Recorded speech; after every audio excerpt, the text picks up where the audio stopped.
साल 2003 की एक ठंडी अक्टूबर की रात हार्वर्ड यूनिवर्सिटी के कर्कलैंड हाउस में एक सोफोमोर स्टूडेंट अपने डॉर्म रूम में बैठा था।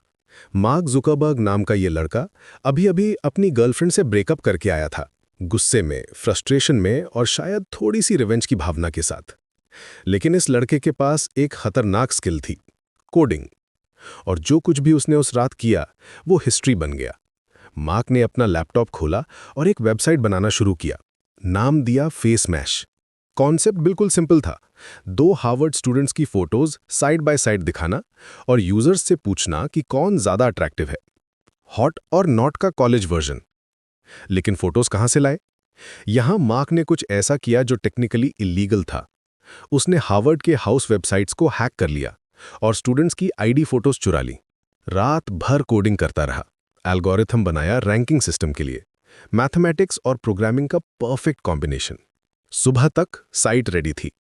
मार्क ने कुछ फ्रेंड्स को लिंक भेजा सिर्फ फीडबैक के लिए, लेकिन जो हुआ वो उसकी एक्सपेक्टेशन से कहीं ज्यादा था। चंद घंटों में पूरा हार्वर्ड कैंपस बज़ कर रहा था। स्टूडेंट्स अपने डॉर्म रूम्स में बैठकर अपने क्लासमेट्स को रेट कर रहे थे। 22,000 वोट्स आ गए सिर्फ 2 दिन में। 450 स्टूडेंट्स ने पार्टिसिपेट किया।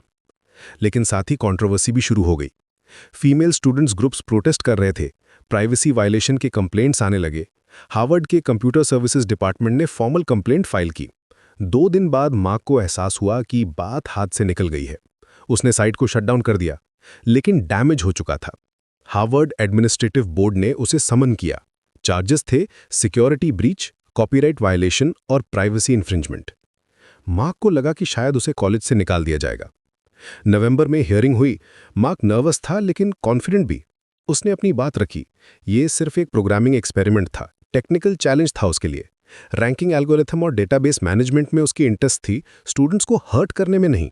फॉर्चुनेटली एडमिनिस्ट्रेटिव बोर्ड ने उसे एक्सपेल नहीं किया। वार्निंग मिली, कुछ माइनर पेनल्टीज हुई, लेकिन मार्क का हार्वर्ड जर्नी कंटिन्यू रहा। लेकिन फेस मैश ने मार्क के माइंड में एक सीड प्लांट कर दिया था। उसने देखा था कि स्टूडेंट्स कितनी ईगरली ऑनलाइन सोशल इंटरेक्शन करते हैं। कॉलेज में एक प्रॉपर सोशल नेटवर्किंग प्लेटफॉर्म की कितनी डिमांड है। ट्रेडिशनल फेसबुक्स यानी printed directories with student photos कितने आउटडेटेड लग रहे थे। डिजिटल एज में स्टूडेंट्स को कुछ मॉडर्न चाहिए था। विंटर ब्रेक के दौरान मार्क ने प्लानिंग शुरू की। इस बार कुछ लेजिटिमेट बनाना था, कुछ ऐसा जो स्टूडेंट्स को जेन्युइनली कनेक्ट करे।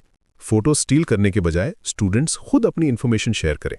प्राइवेसी कंट्रोल्स हो, क्लीन इंटरफेस हो और सबसे इंपॉर्टेंट हार्वर्ड एडमिनिस्ट्रेशन की परमिशन हो।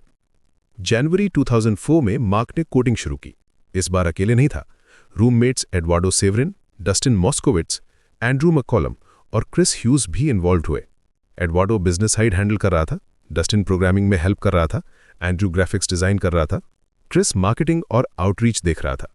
साइट का नाम रखा द फेसबुक, हार्वर्ड के ट्रेडिशनल फेसबुक से इंस्पायर्ड। डोमेन रजिस्टर किया thefacebook.com। फरवरी 4, 2004 को ऑफिशियली लॉन्च किया।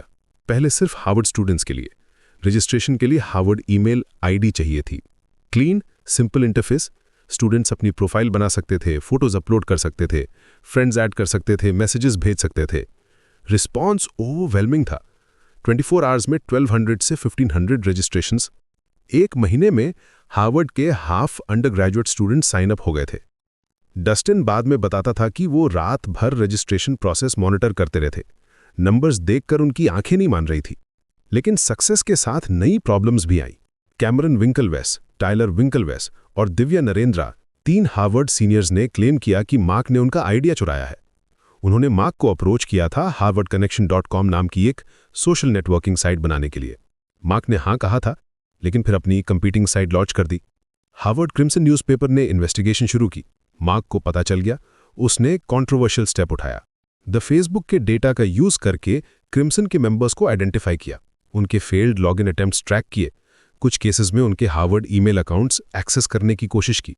2 अकाउंट्स में सक्सेसफुल भी हुआ। ये बात बाद में लीगल ट्रबल का कारण बनी। लेकिन इन कंट्रोवर्सीज के बावजूद द फेसबुक की पॉपुलैरिटी बढ़ती रही। मार्च 2004 में एक्सपेंशन शुरू हुई। स्टैनफोर्ड, कोलंबिया, येल में लॉन्च किया, फिर सभी आईवी लीग स्कूल्स में, बॉस्टन एरिया के कॉलेजेस में, ग्रेजुअली पूरे यूनाइटेड स्टेट्स और कनाडा की यूनिवर्सिटीज में फैलता गया। समर 2004 में टीम कैलिफोर्निया मूव हो गई। पैलो ऑल्टो में एक स्मॉल हाउस रेंट किया जो ऑफिस बन गया। शॉन पार्कर नैपस्टर के को-फाउंडर कंपनी के प्रेसिडेंट बने। पीटर थील पेपैल के को-फाउंडर ने फर्स्ट मेजर इन्वेस्टमेंट दी। मार्क ने हार्वर्ड ड्रॉप आउट कर दिया सॉफ्टमोर ईयर में। पूरा फोकस द फेसबुक पर। 2005 में द ड्रॉप कर दिया, सिर्फ फेसबुक बन गया। facebook.com डोमेन परचेज किया, कॉर्पोरेट स्ट्रक्चर प्रॉपर बनाया, मोर इन्वेस्टर्स आए, यूजर बेस एक्सपोनेंशियली ग्रो करता रहा। कॉलेज स्टूडेंट से शुरू होकर ग्रेजुअली जनरल पब्लिक के लिए ओपन हुआ। आज फेसबुक, अब मेटा, दुनिया की सबसे बड़ी सोशल मीडिया कंपनीज में से एक है। Billions of users, hundreds of billion dollars की वैल्यूएशन, मार्क ज़करबर्ग वर्ल्ड के रिचेस्ट पीपल में से एक। लेकिन सब कुछ शुरू हुआ था उस एक फ्रस्ट्रेटेड कॉलेज स्टूडेंट से जिसने अपने डॉर्म रूम में एक कंट्रोवर्शियल वेबसाइट बनाई थी। फेस मैश से फेसबुक तक का जर्नी दिखाता है कि कैसे एक सिंपल आइडिया प्रॉपर एग्जीक्यूशन के साथ वर्ल्ड को चेंज कर सकता है। मार्क की स्टोरी इंस्पिरेशन है एंटरप्रेन्योर्स के लिए, लेकिन वार्निंग भी। टेक्नोलॉजी की पावर इमेंस है, लेकिन रिस्पॉन्सिबिलिटी भी उतनी ही बड़ी है। प्राइवेसी, एथिक्स, सोशल इम्पैक्ट, ये सब कंसिडरेशंस हैं जो मॉडर्न टेक लीडर्स को कॉन्स्टेंटली फेस करनी पड़ती हैं।